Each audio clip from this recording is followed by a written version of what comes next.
So I must say, sir, at that late night hour, even still now, you are looking quite fresh. No, thank you so much. Yeah, I am. I usually sleep very late, actually. So, Good morning. good morning. How are you? Very fine. How are you doing? Hello, Vipul. Good, good. Hello. Hello, Vipul. How are you doing? Good. How are you? Good, बढ़िया. Good. Huh? कैसी जा रही vacation? Very nice. Good. Good, good, good. Join us. Huh? Join us. Join us. for I know. vacation. I wish. I wish. Okay. So shall we start, Sanskriti Amrita? Sure, ma'am. Okay. Just a second. Let me just check if I'm recording the session or no. Yes, it is getting recorded. Please start.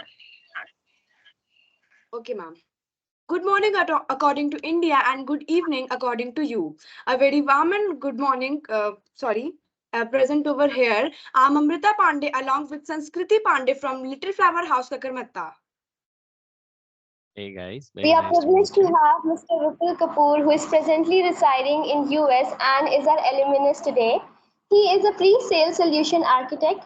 I, on the behalf of Elephant family, would like to thank him from the core of my heart for giving us his precious time out of his over-occupied schedule. He is the one who defines overall Dell solutions for customers and delivers presentations on Dell products and services. I would request him to elaborate his job profile, introducing himself and enhance the knowledge of our future IT leaders. Absolutely, more than happy to do that. Can you guys hear me okay? Am I clear? Yes, sir. Okay, sounds good. Well, first of all, thank you so much for giving me this opportunity to talk to you guys. It's always a pleasure to meet folks from my old school, and that is the only school, by the way, that I ever went to. I started my kindergarten and I completed my 12th standard all the way till 12th standard from Little Flower House.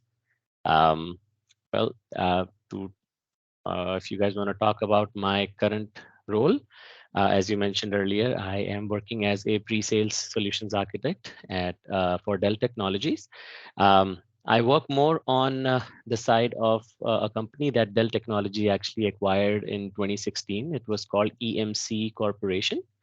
Um, so they are more on the, you know, if you think about Dell, I guess a computer or a laptop comes into picture, right? That's what you think Dell does. Dell is much more than that. So with a lot of acquisitions that they have done in the past, where about I want to say in last 10 years, they have ventured into more on the storage side, on the server side. I'm sure you must have heard buzzwords around cloud. Um, so we deal in all of that. So my responsibility, I am currently managing a couple of accounts. The biggest one is Walmart. So Walmart is Forbes #1 company, and they have retained that space for close to about 5 to 6 years. So I work for Dell, but I cater to what Walmart needs and how Dell can provide solutions to Walmart. And I need to understand with their business. I need to understand their technology requirements, and I need to understand what their struggles are from the technology perspective. And that's when I need to maintain relationships where the customer trusts me, where they come to me and say, okay, how can Dell Technology, with the wide portfolio that you guys have, how can you help me solve this problem? So that's when, along with my peers, of course, there's nothing that you can do anywhere in your life without having a very good team. So I'm blessed to have a fantastic team that supports me in putting together a solution that we present in front of Walmart. We make sure that it fits. We make sure that it fits technology wise. It fits according to their budget. I support not just Walmart, there are other accounts as well that we support. So I need to, if you ask me, what knowledge do you need to have in order to be, hired for such a role? I would say definitely you need to understand the buzzwords around the industry. You need to be able to communicate.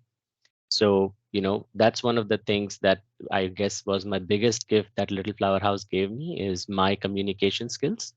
I get I get called out many times that, Vipul, you are from India. You are from one of the small cities in India. How do you speak English like this? How are we able to understand you so well? And I give a lot of that credit to the education that I've received during the early years of my life. It was always stressed upon that you speak in English in school. uh, you know uh, we had some great teachers. Starts from a teacher telling you, go learn 5 words every single day. So that has helped me a lot. So I hope that answered your question. So you have motivated us, and I think you have made LFH proud over there. Um, I I from my core, I believe a Little Flower House had a lot to do for my success, where I am today, including the teachers, all the friends that I had around me. So yeah, and of course, without my family, I would be nothing today. So Sir, you have completed your schooling from our school, Little Flower House. So after so many years coming here as an alumni and giving interview to us, sir, how do you feel? I feel very proud. I mean, I speak to you. I'm looking at both of you. You are such, you have these beautiful smiles on your faces. You guys are, putting yourself out there. You're talking to a complete stranger. You have prepared so well. Great. I mean, I'm so proud that you guys are doing that. You're not just, looking at your books and just doing what needs to be done. You're going out there, you're learning more things. I'm very proud that I'm a Little Flower House alumni, and I'm so proud that, you know, that Little Flower House is still producing kids like you. I'm very proud. So honestly, not everybody gets a job in US, and it's something which need a lot of struggle. So, sir, how did this transition from India to America happen? Please tell So, us about it. absolutely. So after I got my, after I completed my 12th standard, I will be the first one to tell you, if you look at my 10th and 12th CBSE mark sheets, you won't believe that I'm here. First of all, I was not somebody, I come from a background of people who do business. So my father and my brother, and along with my cousins, they're still in Varanasi. They're still doing business there. And I was just assumed to be one of those another sibling who's going to just continue to do business. So I give a lot of the credit to my mom and to my aunt, who is actually based in the US. She's a doctor here herself, along with all my relatives. They actually helped me, including, believe it or not, uh, Aditi Gulati. She used to teach me math. I was horrible at math. She taught me math. She used to help me with a lot of these things. She helped me succeed a lot, along with OP Pandey sir, who was a math teacher at that point. I I I hope I knew if he's still with Little Flower or not. But he was one of the most strict teachers. But at the end of the day, I somehow I completed my 10th and 12th, and I was told that you have to get out of Banaras. You have to go study somewhere, learn new things. And I was not asked to go out of Banaras because Banaras is a bad place. I was told to get out of Varanasi so that I get that exposure, that there is a world that is out there, right? You need to get out of your comfort zone. And if you are to, I somebody like couple of years ago, they told me that, Vipul, if you are the smartest person in the room, then you are in the wrong room. That means that you have saturated your success. You are not going to make any progress. So move on, do something new. um, so, I didn't know that when I was in 12th standard. I just listened to my parents. I did my engineering from Karnataka, from a city called Hubli. uh, I don't think you would have ever heard of it. There is a Hooghly in West Bengal, but I'm talking about Hubli, that's in Karnataka. So when I was doing my engineering, even then I was struggling quite a bit. There was a huge change. I was not in my home. I was living in a hostel. There was, first year of engineering. There were a lot of subjects that I was very uncomfortable with. Second year engineering happened. And then I think I had a turning point during my third year of engineering. I don't know what happened. Quite frankly, I think it had a lot to do with the fact that I made some really good friends who basically told me that this is not how you should be. You are capable of more than this. They told me that you need to work harder. You're not working hard enough. You are not reaching your full potential. You need to study harder. You need to put yourself out there. And I completed my engineering, and I knew that I needed to do more. So at that point, I started, studying for my GRE and TOEFL exams to come here to the US. I came here to US in 2017. I got my master's in computer science from University of Illinois in 2018, and that's when I started working. I was here in the US in from 2007 to 2010, and 2010 I came back to India to get married. I got married in India, and then when you are here in the US, I came to US on a work visa, and then I had applied for I came to here as a student visa, and then I had applied for work visa. But when I actually went to the consulate to get my H-1B stamping, the work visa stamping, they actually denied it. Um, they said there was something wrong with the paperwork, and I had this whole, small life set up here in the US. I actually left all of that. My wife, she had a great job here in the US. She had to leave that. She had to move back to India. So 2010, we moved back to India. And from 2010 all the way to 2014, we were in Bangalore. And I was asked by my company every year, do you want to come back? And I kept saying no, because I was really enjoying the fact that I was closer to my family. My wife's parents were in Bangalore. My parents in Banaras were 2.5 hours away. So, but in 2014, so 2012, my daughter was born. 2014, I got this great opportunity again to come back to the US, and that's when I came back. And since 2014, I'm here in the US. So I guess uh, I want to say, why did I land in US? It was definitely for education. And then why did I come back? I came back for a better opportunity. I had a great job in Bangalore, nothing against it, but I wanted to come back, and my wife had a great opportunity waiting for her here. So when we came back, we started working. So yeah, that's my life story. So this is so motivating. Um, thank you so much. Sir, although you are in a different country, now there must be something that you miss about India and maybe wanted to have in US. Sir, is there something? Absolutely, I miss my family the most. I miss my parents the most, right? So I would want them to be closer to me. That is the biggest thing that I miss here. I'm blessed with this, family here. I have my wife here. I have my two kids here. So I'm very blessed to have them here. But I definitely miss my parents. I miss my brother. I miss my extended family that's still in Banaras, right? So that is one of the biggest thing that I miss here. If you come to the US, I currently live in Dallas, and Dallas has one of the biggest population of Indians here in Dallas, actually. So we get great food. So I don't miss food. I used to miss food some time ago, but then now I don't miss the food there. Um, I definitely miss being closer to my family, I guess. Okay, sir.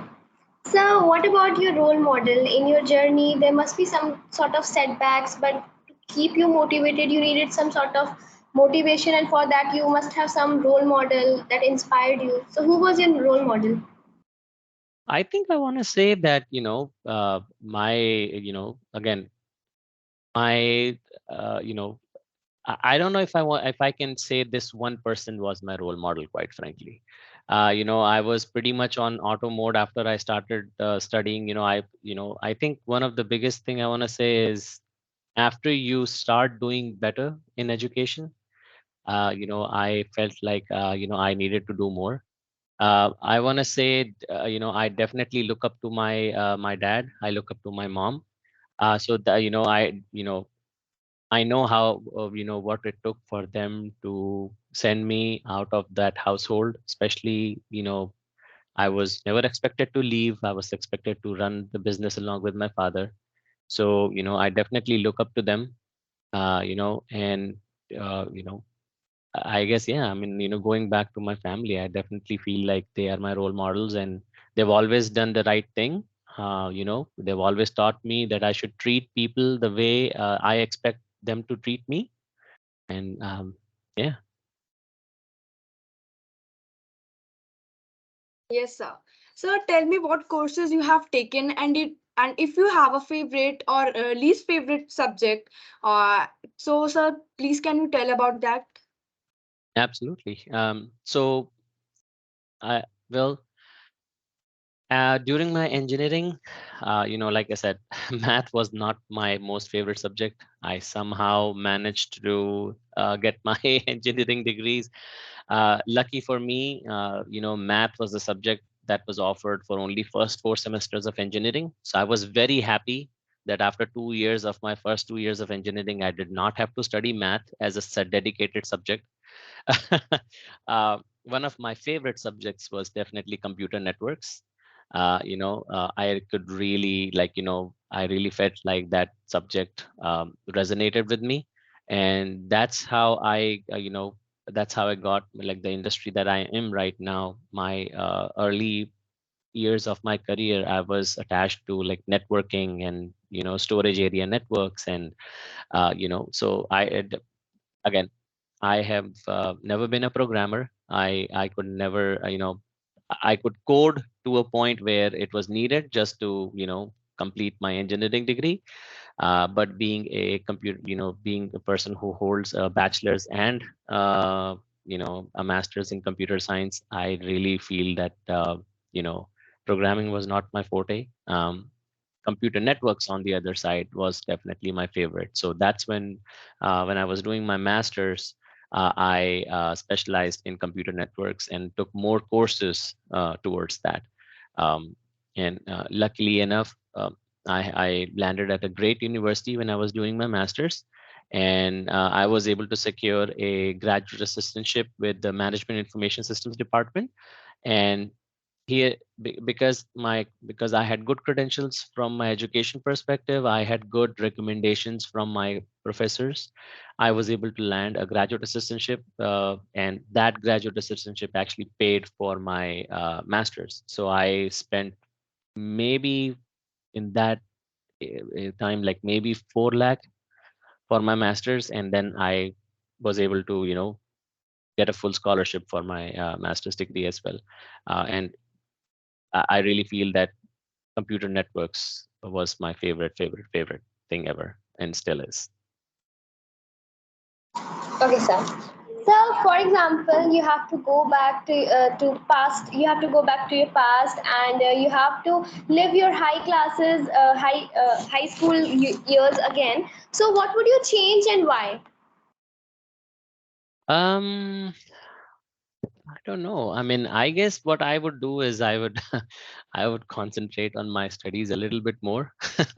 I would definitely say that, because I would definitely like to not always say that I was not good at studies. I don't think I studied hard enough, quite frankly. And it's not like I had bad friends. I just, quite frankly, I did not care enough to put enough, enough hard work towards my education, quite frankly. So if I had the chance, I would definitely like to, do a little bit better, uh, concentrate on studies. Like at this point, I mean, I completed my 12th standard in 2001. So it's been forever, but um, quite frankly, I mean, that's one thing I would definitely do is I would like to do better. I mean, I did great in Hindi, I did great in English, but then again, core subjects like physics, chemistry, and math, I just I was horrible at them. So I wish I had better you know like basics of things, right? I understand things now. And what I learned, I probably don't remember a whole lot, because I don't use that a whole lot in my life, right? But then again, I feel I still feel sometimes my basics are not strong enough, and that's because I did not work hard enough in my 11th and 12th. So, as we know, everybody has their own favorite teacher. So, do you have any favorite teacher? If so, why is he or she your favorite? What makes the teacher good? I think I want to say OP Pandey sir, right? I mean, I was telling you about him. He was really, really strict. But then at the end of the day, he had this. He used to joke a little bit sometimes, and then he had a duster and he used to hit us in on our hands when we did something wrong. So, uh, you know, again, having favorites, I guess, I don't know if that's fair or not, but there was, I think Ajay sir is still around. He was awesome. He used to teach computer science. He was my first computer science teacher, if I remember correctly. And he was a very cool dude. I still remember he used to come on his Hero Honda, and it's like with his hair and everything, and he had this really cool attitude towards kids, and he was really cool. So I mean, again. Lot of I don't know if I have a one single favorite teacher. I still remember few of them, and I remember OP Pandey sir. I remember Malti ma'am. She used to teach us Hindi. There was Amita ma'am. She used to teach us science. So I guess if I still remember them, I guess they were one of my favorites. I guess that's what I would like to say. Well, sir, we agree with the fact that school is a hub of fun, and it's not just fun, but fun with learning. But we cannot also deny with the fact that we have academic challenges over there. So, have you ever encountered a particular academic challenge during your years in school? And if so, what was it, and how did you handle it? Um, Again, the main academic challenges that I personally felt was I was not working hard enough, quite frankly. I mean, there were some kids, who would study throughout the year and they were successful, and they were successful for the same reason that, they were working hard. My academic challenge was, my basics. Felt like I did not pay attention for a very long time for many of these subjects. So I used to struggle.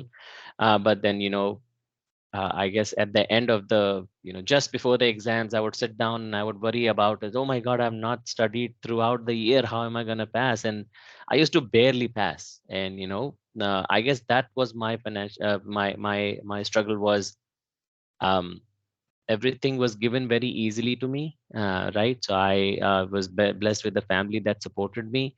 But if I got good marks, that's great. If I didn't get good marks, it was like, that's fine, because not a whole lot was expected out of me.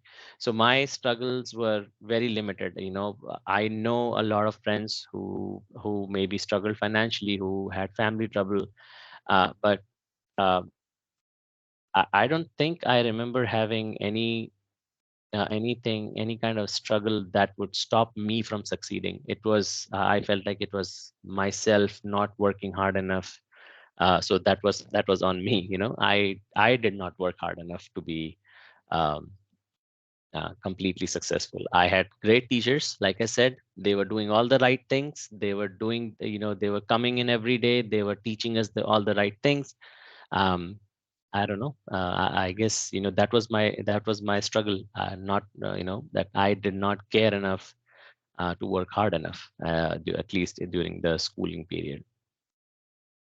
So even I have this kind of problem. I feel a little lazy to start. It's like I feel lazy to start with any topic. So sir, could you please advise me that how should I do that? Like I feel I always procrastinate, and then I regret at night that I should have studied, and then on the day before of my exam, I cry that I haven't done anything.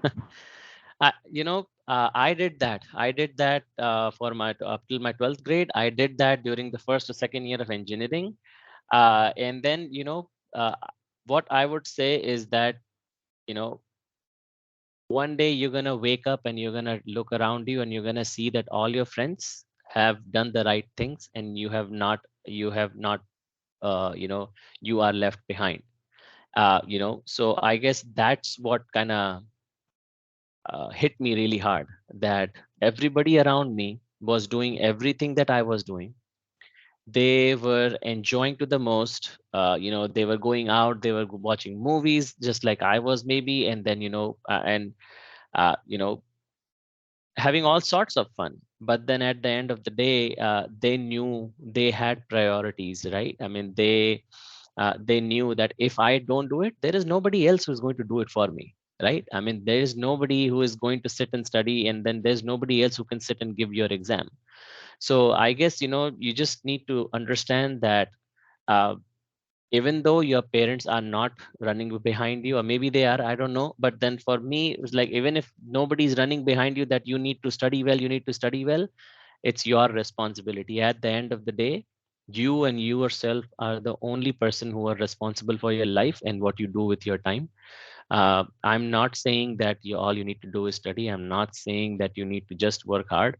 All I'm saying is that when you sit down and study, uh, just study. Don't, you know, I'm not asking you to sit down for 6 8 hours a day to sit and study. I don't think anybody can do that, and if they're doing it, great, I'm happy for them, but I was not a person who could sit down for a very long time. um, at the end of the day, you have to realize you are the only one responsible for what your day is going to look like, what your week is going to look like, what your month is going to look like.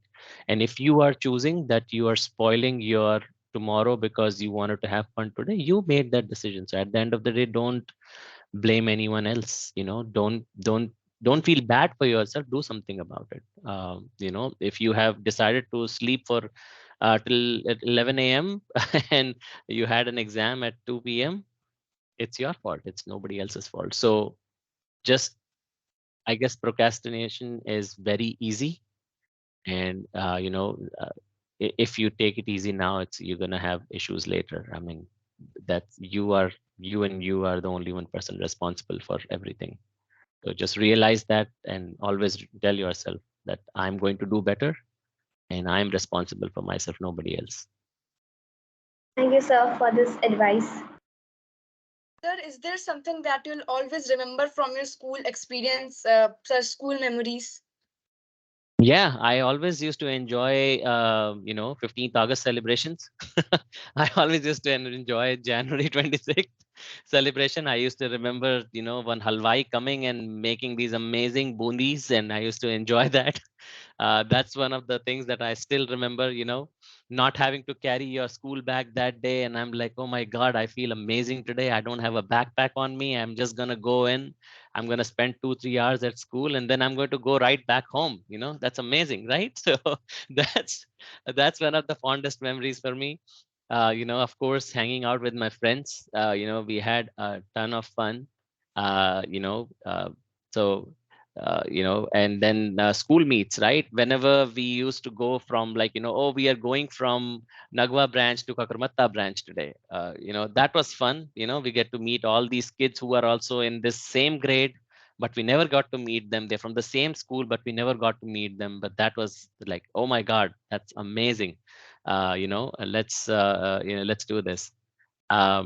Again, unfortunately, studies, I guess, again, I was a kid, right? I did not want to study a whole lot, but you know, uh, at the end of the day, I still remember the stress that I felt, especially during my 10th and 12th exam, right? I mean, somehow I made it, and I still thank my teachers. I thank, uh, you know, Aditi ma'am and Indu ma'am for, you know, helping me. I mean, you guys don't even know how they have helped me, but you, especially during my 10th and my 12th, uh, I don't think I would have. It's trust me, it's a miracle that I cleared my 10th exam and my 12th exam in one go. And it's a miracle that I completed my engineering in 4 years. You know, the years that I was supposed to complete it. And I have a lot to thank everyone who has forced me. In that moment, I did not like them. In that moment, I was like, why do I have to work so hard? But then but now I look at my life and I am thankful for every single person, every single minute of my life. And I'm thankful to God.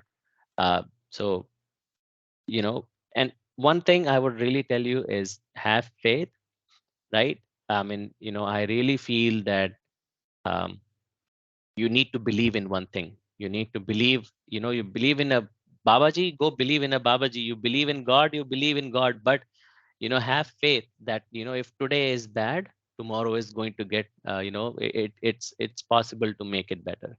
And that is the only thing that helped me, quite frankly. After my second year of engineering, I was ready to come back because I had the option to come back. Quite frankly, I was told that if you want to come back, just come back, that's okay. But I called my home. I said, I'm not able to study, and you guys need to call me back. And even though I was given that option when I was in front of them, but when I called my parents, they were like, just keep doing what you're doing. If you fail, you fail. If you complete your engineering in 5 years, that's fine. But keep doing what you're doing. Don't give up. And that really helps, right? I mean, a supportive family, and finally at the end of the day, me believing the fact that yes, I might be able to do it, and that might be really helped. And you know things got better after some time. And so if it's bad right now, keep going. That's what I would say. So, for example, if your teachers were to describe you to me as a student, what words would they use? Like intelligent or smart? Or like what words would My they use? school teachers, Yes, sir. yeah, I don't think they will use intelligent as one of the things that they will describe me as. I don't think so. I know, like I said, I did well in my English subjects. So maybe my English teacher might say, oh yeah, he was great. Maybe I did okay in Hindi. Maybe they will say that yes, I did and good enough. But if you talk to my math teachers and my science teachers, I don't think they'll call me intelligent. I guess um, so I guess I want to I think I want to thank them for not giving up on me. But so but yeah, I think one thing they would definitely say is, I don't think I ever was part of a mischief. So I think that hopefully they don't call me mischievous. But yeah, intelligent is, I don't think they would call me that when I was in school, unfortunately. So, sir, during your school life, you haven't done something of mischievous, notorious kind of thing. Well, I mean, there are people on this call who might disagree with me, but I don't remember doing anything that got me in too much trouble. Uh, you know, but yeah, I don't think I was. At least I felt like, I don't think. Um, I don't think I got into trouble a whole lot. Yeah, I don't think so. So, how do you think Little Flower House has helped you in becoming what you are today? A lot. I mean, like I said, Little Flower House was the only school that I went to from my kindergarten all the way up to 12th standard, right? So uh, I guess the environment that Little Flower House gave me was fantastic. The teachers were amazing. They were always supportive. In that moment in time, I think teachers have like the one of the most toughest job in the planet. Now that I'm a parent, when I have to manage two kids at home and I need to teach them, and when they're not learning and I'm losing my patience, I just think of the teachers who have 25, 30 kids in the class and they're managing them, right? So the level of patience that it needs, the level of dedication that it takes, it's phenomenal. I mean, I'm not saying it just for the heck of saying it. I really believe that it's amazing that teachers continue to do what we expect them to do. We expect them to teach our kids, but it doesn't matter if our kids are ready to learn or not. At the end of the day, like Why did the teacher not teach you this? Right? The parents go to the teacher and they say, my son or my daughter is not doing well in school. What are you doing about it? They never check on their kids if their kids are actually ready to do the right thing. So it's not just the teacher's responsibility. The teacher is in the class, the teacher is ready to teach you. Whether you are learning or not, it's totally up to you, right? So I really feel that I did injustice to my teachers when I didn't do well in school, right? They were there, they did their job, they taught other kids, there were other kids in the class, they were listening to the same thing that they were teaching me, right? But there are other kids who did so well, right? I still remember there are so many kids in the class who were fantastic at maths. They were fantastic at physics, chemistry, biology, math, every subject. And I was just good at two things. So what was different? There was nothing different. What was different was myself. I was so uh, I would say that if it was not for the persistence that Little Flower has, the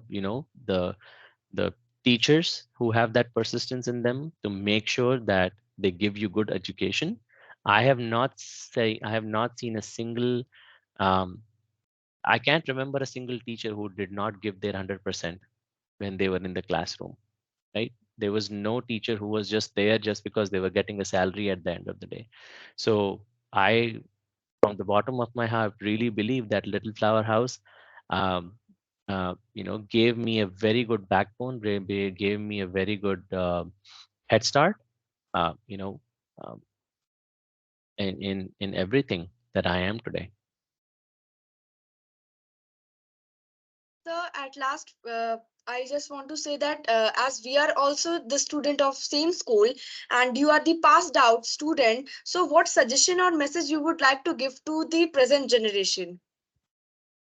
I would just say that you know, I don't know. I never really what I would say is, don't worry if you're not doing well today. There is a there it's possible for you to improve yourself. If you feel like you need help, go ask for help. A lot of kids are not coming ahead and asking for help, asking for oh my god, if I ask this in front of all my fellow classmates, maybe they'll think that I'm dumb. I've seen that, I've been there. uh, Even though I was given help, I was not ready to take it, right? So I guess don't shy away from hard work. That is definitely something that I would recommend. um, you know you have to do hard work, you have to work hard. uh, you have to remember people say, oh, you're just lucky. The thing about luck is the harder you work, you will see that luck is working for you. It's not like you will just get lucky without working hard. There is no substitute for working hard. You have to give your 100%, whether you are doing whether you are in ninth, whether you are in your 11th, whether you are in your first year of engineering, whether you are in your last year of engineering. When you join your job, there is no substitute for hard work. You have to work hard. um, you know um, I want to say one thing is, um, I don't think I would be here without a good education system. And being in US, I really firmly believe that India has a better education system and a very good family support. And I know we feel stressed when our parents say you got less marks, you need to do better. You are in bus beta, just study in 10th and then your life is set. Bus beta, do better in 12th, your life is set. Get in a great college, your life is set. uh, every single thing is important. You can't skip one thing and then expect things to work out for you. You cannot not work hard and then expect suddenly to get like the job at a uh, best companies. And everybody starts from somewhere. And you always have to remember, and that is one thing I would definitely say, is that today you depend on somebody to learn to do better in life. Tomorrow people are going to depend on you to learn and do better in life. Always remember where you came from. Treat people with respect. um, Always, always be supportive to your friends. um, that is what I would like to say. That is very important in life, that you keep doing the right thing. uh, I really believe in karma. So what you give to what you give is what you're going to get. So that is my advice. Always work hard, and remember that what you're giving to the society, that's what you're going to get. So, and never forget where you came from. Definitely. Thank you, sir, for motivating us, for giving us this beautiful things and tips. Thanks a lot, sir, for being here. And please Absolutely. share our blessings to us. Absolutely. No, all my, I wish you guys all the very best. And I really believe that you guys have bright futures, future ahead of you. Um, and thank you so much for, spending these 45 minutes with me. I really appreciate it. It feels great to see kids from Little Flower House again. Thank you so much. Your parents must be very proud. So even we are proud of you. You have made LFH proud. Thank you. Yes, sir. Thank you very much. So, Sanskriti, Amrita, you have any other question to ask to Mr. Vipul? No, sir. No, ma'am, it's done. Yes, ma'am. So I would like to call Principal Ma'am, Mrs. Indu Gulati, to conclude the call, conclude the interview, please. Thank you, children, Sanskriti and Amrita, for taking the interview so well. In class 9th and 10th, you are doing good job, as Vipul was in class 9th and 10th. His English was really good, what he said. But how I will describe Vipul? Very intelligent, but not hardworking. And very disciplined. Very disciplined. So these two things are very important in life. Be disciplined and be a little hardworking also. That he was not. So children, if you hard work, then you can achieve what Vipul has achieved today, or you can go beyond that. Vipul, thank you for Absolutely. coming and giving the interview. All right. It's my pleasure. Uh, Absolutely. Thank you Vipul, so much for making my day by remembering me as an intelligent kid. whenever you come to Banaras, come to Little Flower House. And we, Oh my these God. people are taken very much. All right. Children, bless you. Absolutely. Bless you, Vipul. All right. Thank you. Thank you And so much. Bye, guys. thank you. Thank you, Thank sir. you. Bye. Have a good night, sir. You too. You guys have a great Thank day. you so Bye. much. Thank you. Bye. Bye.